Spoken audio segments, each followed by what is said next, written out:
D-Day란 말이 있습니다. D-Day. 어떤 사건, 계획을 실행하는 날짜를 얘기해요. 제2차 세계대전 때 독일의 히틀러 독재를 무너뜨리기 위해서 연합군이 프랑스의 노르망디를 상륙하는 작전을 급습했어요. 미루고 날짜를 정했는데 또 하루를 미루고 1944년 6월 6일 날. 그래서 우리는 지금 신앙생활을 하지만은 지금 오늘 말씀과 같이 때와 시기, 하나님의 때는, 예수님의 재림은 그때 나중에 이루어지는 거예요. 그래서 오늘 지금과 그때라는 제목으로 은혜를 나누고자 합니다. 세상을 살아갈 때 출생할 때에 참 잘 좋은 환경에 태어난 사람도 있어요. 이번에 이건희 회장님 돌아가셨는데 이병철 회장님 정말 선구자적인 입장에서 일제 때부터 그렇게 기업을 일으키고, 그러면서 이건희 회장님이 크게 세계적인 반도체 기업을 그렇게 일을 자기는 하지 않았어요.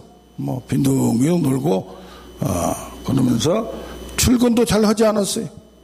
밤에 주로 생각하면서 한마디 툭툭 던지는 말에 근데 마지막에 고생하고 거의 10년 가까이를 식물인간으로 이렇게 지낸 걸 보면 많은 일을 했지만은 마지막에 그런 걸 봅니다. 가인 같은 경우 보면 창세기 4장 1절을 보면 아담과 하와는 하나님이 인간을 만드셨어요. 그런데 여호와로 말미암아 등남했다고 했어요, 가인을. 그러니까 사람과 사람이 출생해서 낳은 첫 아기는 가인이에요. 만약에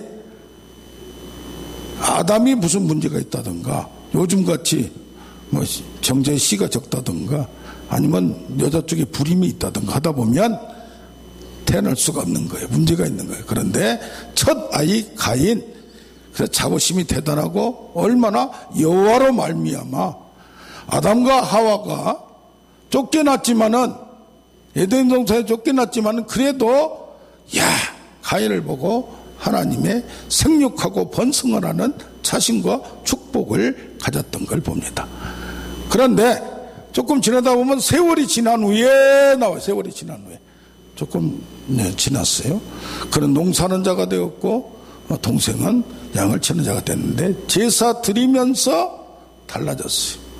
제사 드리면서 가인 건 받지 않고 아벨 건 받고, 그러다 보니까 여기서 분노가 나타나서 안색이 변했다고 했어요. 안색이 변했다고. 어떻게 보면 분노 조절 장애가 있었던 것, 어떻게 보면 내가 최고인데 그런 것이 있었던 것 같고, 그러다가 가만히 보니까 이게 하나님이 볼 때 이상하단 말이에요. 그래서 내가 안색이 왜 이렇게 달라지고 화를 내느냐 그러면서 다독거렸어요. 그런데도 불구하고 이는 그 말을 듣지 않습니다. 뭐 하나님 무슨 말까요? 죄가 너의 문 앞에 있으나 죄를 내가 다스려야 된다고 했어요. 뭡니까? 처음에 여호와로 말미암아 출생을 잘했고 아무리 좋은 조건의 축복을 받았더라도 그때의 마지막까지 이룰 때까지는 내가 다스려야 되고 통치를 해야 되고 관리를 해야 된다는 책임이 있다는 얘기입니다. 그러면서 나중에 이 가인이 아벨을 동생을 쳐 죽여버리는 역사가 나타났어요.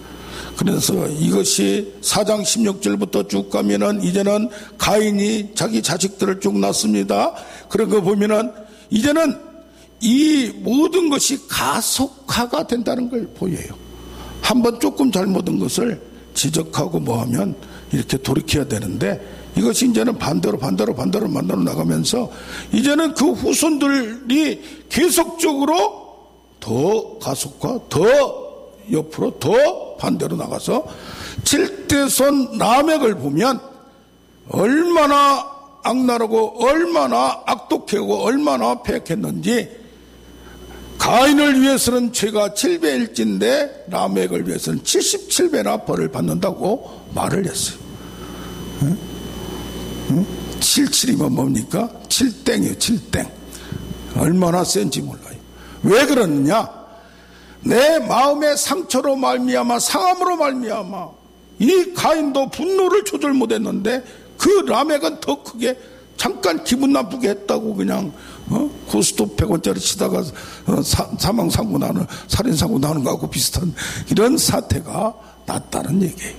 자, 이런 걸 보면 우리는 세상을 살아가면서 아무리 한 여호와로 말미암아 시작을 했다 할지라도 저 마지막까지 우리의 죄를 다스리고 세상을 다스리고 내가 해야 할 것은 해야 되는 책임이 있다는 것을 분명히 깨닫는 오늘 되기를 원합니다.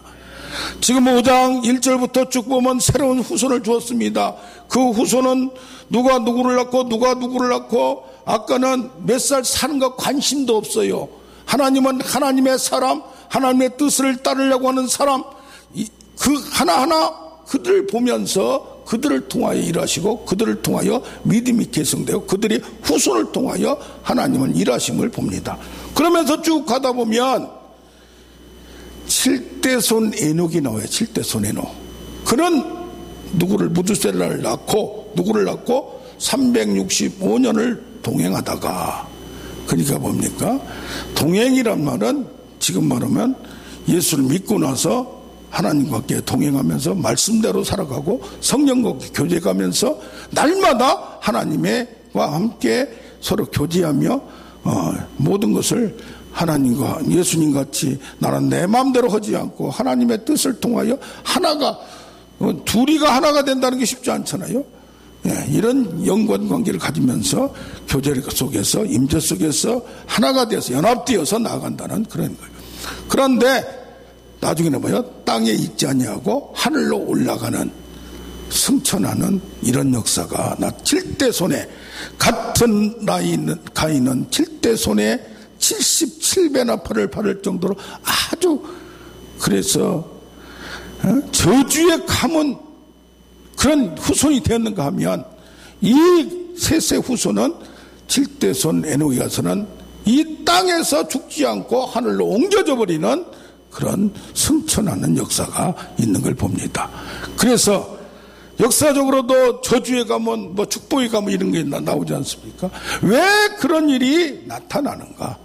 왜 이것이 좀 더 강하게 갈 때 이런 걸 보면서 우리가 이런 것을 생각해 보면 우리의 믿음이 아무리 좋게 시작했더라, 육체로 시작했다, 성령으로 시작했다, 육체로 끝나겠냐, 여러 가지 말이 있지만은 히브리서 6장 4절에서 8절까지 쭉 보면 한번 빛을 받고 타락한 자들이 있어요. 배교한 자들이 있어요.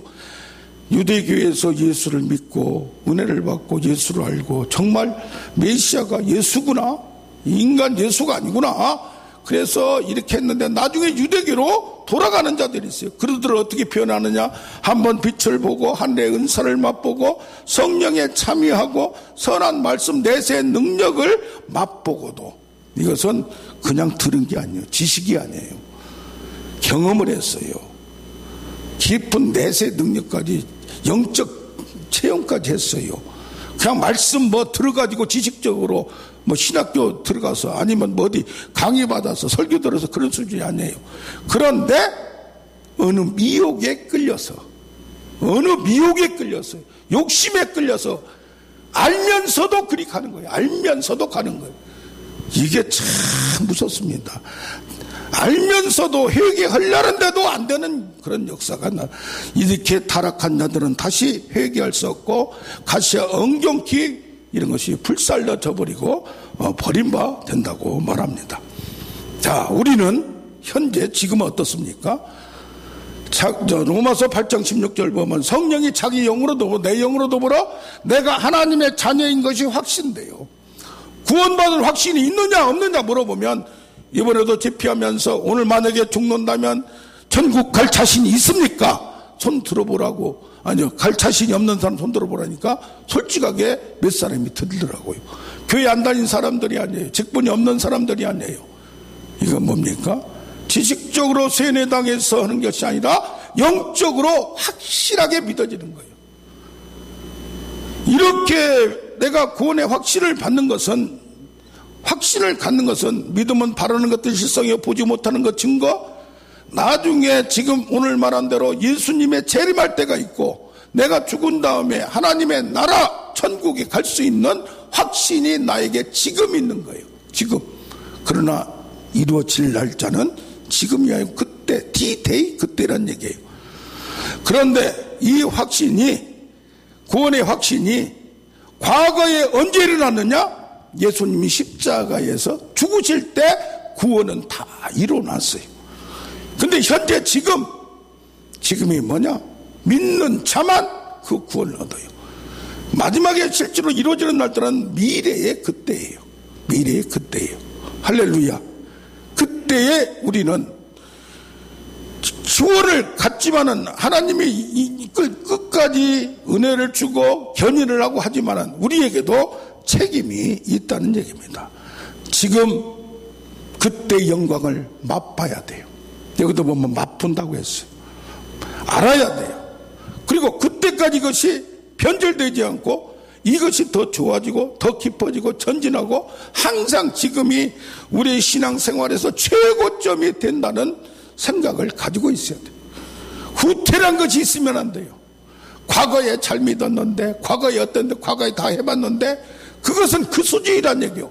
그 이상을 모르니까 그런 얘기를 한다는 얘기예요. 우리가 다 할 수가 없어요. 완전할 수가 없어요. 그러나 겸손하게 더 깊이 하려고 노력하고 간절히 섬하는 우리가 되어야 될 줄로 믿습니다. 베드로가 말했습니다. 주는 예수님은 그리스도시요 살아계신 하나님의 아들입니다. 그렇게 고백을 했어요. 하나님의 아들이면 고린도후서 4장 5절에 예수가 주 되심, 주인 되심, 모든 것이 하나님의 주권, 이 세상이 살아갈 때 한 날마다 어떤 사건과 어떤 일에 있어서 하나님이 개입하심, 함께 하심을 알아야 된다는 얘기예요. 우연이라는 게 없어요. 우연이라는 게. 전화상으로 기도해주고 고쳐주기도 하고 여러 번 했어요. 울기도 하고. 그런데 참 금요일날 어디 음식점에 거기가 수백 명 있는데 수백 명이 회를 떠서 가서 이렇게 하는 데인데 나오다가 잠깐 2, 3초 사이에 봤는데 거기서 만나서 어떤 분이 막 우는 거예요. 그래서 누구신가 했더니 그분이에요. 그분도 놀래고 저도 놀랐어요. 야, 그 많은 사람 중에 그렇게 만날 수가 있을까? 그런 걸 보면서 우연한 건 없다는 걸 참 느꼈어요.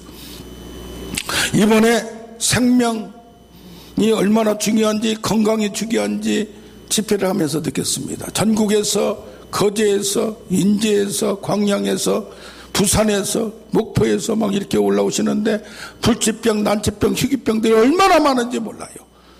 그러면서 여기에서 또 간증도 있었고, 못 걷는 눈이, 팔을 못 피던 분이, 눈이 잘 안 보이던 분이, 안 들리던 분이 간증을 하고 여러분들이 좀 나아졌다, 얼굴이 달라지고 그런 간증이 있었어요. 다 하면 얼마나 좋아요. 그 등록을 받으면서 저는 여러 번 울었습니다. 이분들이 이 집회에 오기만 하면 다 나을 걸로 믿는 것 같은데 정말 이게 다 돼야 되는데 어떻게 될 수 있나요? 현실적으로 그렇지 않습니까? 예수님 시대에도 그랬고, 그 막상 많은 은혜를 받고 그렇게 했지만은 집회가 끝나고 나서 두 분한테서 한 분은 직접 전화가 왔고 한 분은 문자로 왔어요. 전화가 오신 분은 이번에 시험을 당했어요. 마음이 우울해요 하면서, 그래서 마침 멀지 않아서 저는 능력이 좀 부족하나 우리는 그냥 하나 잡고 열심히 하고, 우리 선교사님은 하도 바쁘고 여러 명을 해야 되니까 툭툭툭툭 하고 이렇게 열심히, 그걸 또 늦게까지 일일이 안수해주고 그런 걸 보면서 열심히 성실하시다, 보통 성실한 게 아니다, 그런 걸 느꼈지만은, 그러니까 오시면은 그냥 한 분을 놓고 30분 1시간씩 특히 뼈 관련해서는 제가 만지가면서 어떤 데는 이렇게 살짝 하면서 하다 보면 걷는 사람도 있었고 중풍병도 일어났습니다 하면서 너무 그렇게 생각하지 마세요. 그런데 마음이 전혀 자기는 없다는 생각으로, 왜 저 사람은 조금 되는 것 같은데 또 저 사람은 많이 되는 것 같은데 나는 없느냐는, 그러니까 어떻게 해요? 더 허전하고 그런 거예요. 또 한 번도 이제 문자로 왔는데 그렇게 좀 마음에 조금 안타까운 심정을 드러냈어요. 자, 이것을 보면서 모든 사람이 완전히 다 고칠 수는 없어요.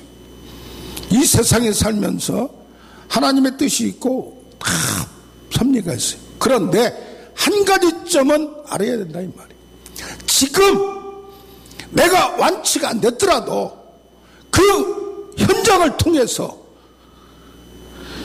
내가 느낀 게 있고 믿어지는 게 있고 조금이라도 던져지는 게 있으면 큰 걸 가졌다는 걸 깨달아야 된다 이 말이에요.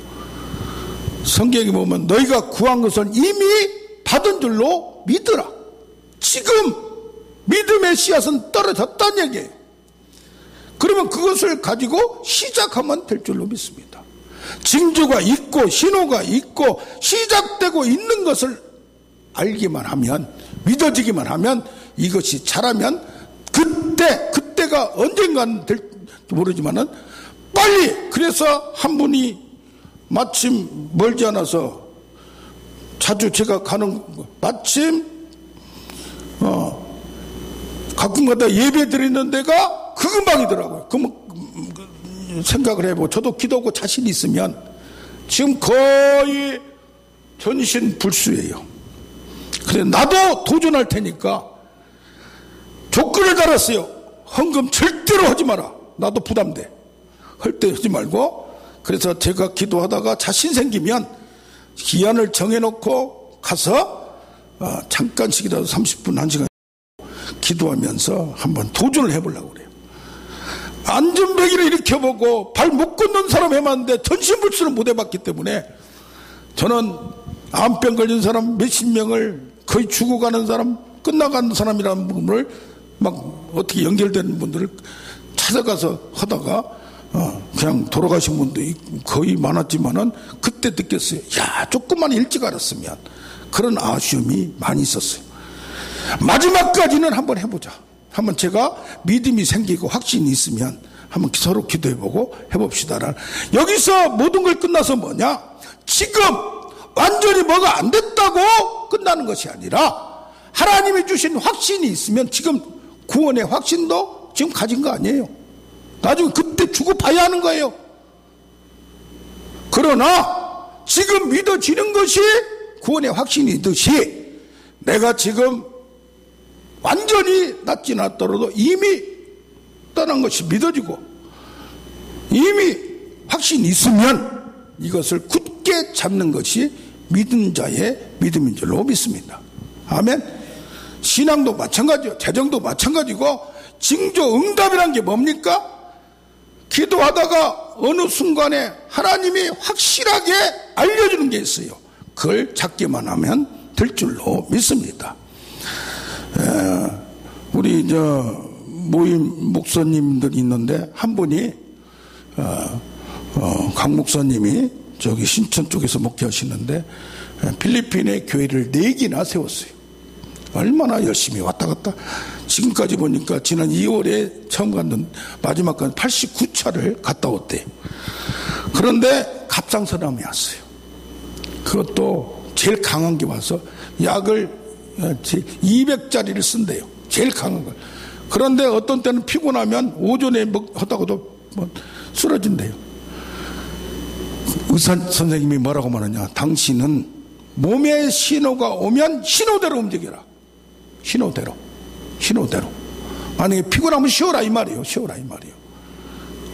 옛날에 만났을 때보다 몸이 많이 좋아졌더라고. 그래서 만약에 몸이 이상이 오면 쉰대요. 이건 아픈 사람뿐이 아니라 나이가 들어가면서 우리는 민감하게 받아들였대요. 이게 뭐냐? 성령과의 교제도 민감하지 못하니까 저는 원래 몸이 둔한 사람이에요. 근데 기도를 하다 보니까 이게 신호, 사건, 사고, 문제가 탁탁, 문제는 그냥 생긴 게 아니에요. 사고, 작은 사고 그냥 생긴 게 아니에요. 툭툭 찔른 거 그냥 생긴 게 아니에요. 이것을 감지할 줄을 하나님이 우리 머리털까지 세시고 세밀한 것까지 개입하시는 것을 신앙이 그걸 모른다는 건 아직 둔하다는 얘기예요. 아직 깊은 단계 안 갔다는 얘기예요. 아니면 알아도 지식적인 신앙이라는 얘기예요. 하나님과 동행한다는 것은, 지금 동행한다는 얘기는 하나님의 신호를 깊이 찾고 알아야 돼요. 그런 우리가 되기를 원합니다. 여기 유다서 1장 11절을 보면 가인의 길로 행하는 자, 여기 분노 조절 창의 같이 이걸 감정으로 빠진 자요. 감정. 성령에 감동하고 감정하고 구분할 줄 알아야 되는데 자기의 감정에 빠져서 욱하는 거, 뭐 하는 거에 빠져버린 거예요. 자기에 빠져버린 거예요. 이건 발람의 길 싹쓸 위하여 말씀도 버려버린 거예요. 고라의 폐역, 비판은 필요해요. 비판, 건설적인 비판은 필요한데 자기가 안 끼면, 주도권을 뺏기면 안 되는 이런 게 있는 거예요. 19절에 뭐라고 나오느랍니까? 그들은 분열시키는 자요. 그 다음에 육에 속한 자요. 마지막에 성령이 없는 자라고 얘기를 했어요. 하나님이 찔르고 알려주고 신호를 줘도 모른다는 얘기예요. 교훈과 책망과 바르게 하면 신호를 주고 해도 모른다는 얘기예요. 그러면서 너희는 거룩한 믿음에 자신을 굳게 세우며 성령으로 뭐하고? 기도하며. 에베소서 6장 18절에는 모든 기도와 간구를 할 때 성령 안에서 기도하라는 얘기가 있어요. 그냥 기도 열심히 하라는 얘기 있고 성령 안에서 기도하라는 얘기예요.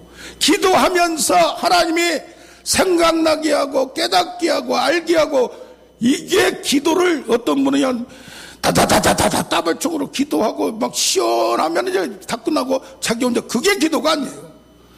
기도는 수시로 하면서 하나님의 뜻을 알려고 노력하는 거, 하나님 뭘 깨닫게 해준가를 알게 하는 거, 그게 기도. 오직 성령 안에서 기도한다는 것은 동해 성령, 이제는 예수를 믿었으면 갈라디아서 4장도 그렇고 이제는 성령이 행하라 따르라 그걸 떠나서 성령 안에서 기도하면서 모든 걸 분별하고 깨닫고 나가는 우리가 되기를 원합니다. 이것이 전투의 과정이 되면서 그것을 성령의 감동, 성령의 충동, 성령의 이끌, 그걸 따라서 나가는 게 바로 성령을 따라, 기도도 않고 성령이 말하는 거 캐치도 안 하는데 어떻게 성령을 따라 행하느냐 이 말이에요. 이게 동행이고 임재인 줄로 믿습니다. 이번에 보니까 대전에서 한 목사님이 한 3,000명 된 교회에서 21년간을 사역을 했답니다. 그런데 이임 예배를 몇 주 전에 2주 전인가 들으셨나 봐요. 어디로 가시느냐?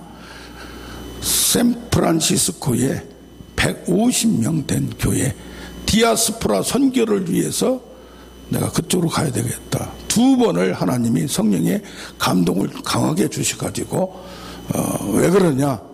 요한복음 1장 6절에 보니까 세례 요한은 하나님의 보내심을 받은 자다 그랬는데, 이분 설교를 들어보고 나중에 이렇게 보니까 많은 분을 선교를 보냈고 후원도 해주고 또 자기도 선교적인 마인드도 있으면서, 그러니까 자기 비전 뭐 그런 것도 있는데 비전 가운데 성령이 강하게 충동하면 이걸 따르는 스타일이에요. 예전에 한 번은 몇만 명짜리 교회에 거기에 단 2명인까지 후보로 올라갔대요. 그런데 그걸 마지막에 인터뷰를 거절하고 그쪽에 당의하고 만나고 해야 되는데 마지막에 그걸 참석을 안 했대요. 왜?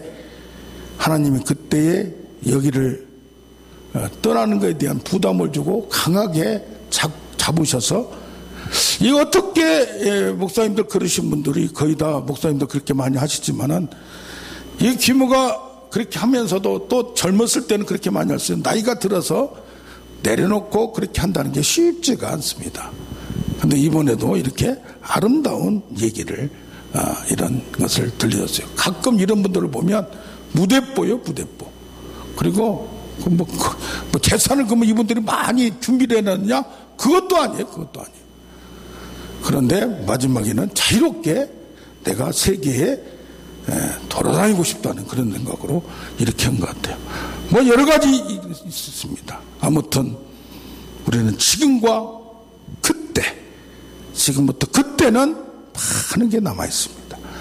성령으로 기도하는 우리가 되길 원합니다.